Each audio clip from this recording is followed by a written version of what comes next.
жігіттің қалтасына қарайсыз ба? Сізге бірінші свиданияға жалпы қай жаққа апарғаны маңызды ма?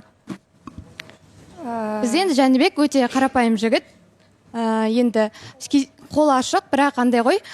Сіз айтқан жерге может апара алмай қалуы мүмкін деген сияқты ғой. Сіз оны қайдан білесіз? Енді қатты қыз ақшаға қарайтын болса, енді Жәнібек оны мен қалталы ер азаматқа жатқызбаймын, но өте қарапайым жерге апарады деп ойлаймын. Қалталы шығар бәлкім.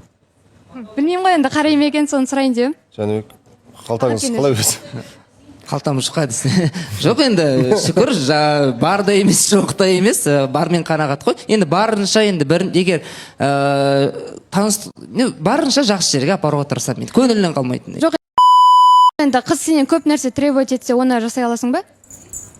Егер ұнатып тұрсам, егер ұнатсам, әрине. Көп нәрсе деген әркім үшін әртүрлі дүние ғой. Енді жалпы кездесуге, мысалы, өзіңіздің талабыңызды сұрап жатыр бірінші Мариям.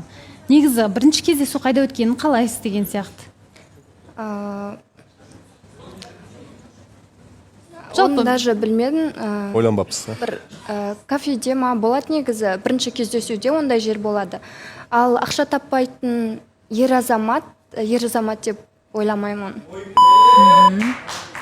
Бірақ енді табыс көзі қатты болмаса да, бір енді миллиондаған ақшалар болмаса да, бірақ ең бастысы жұмыс болса, сіз үшін ол жеткілікті.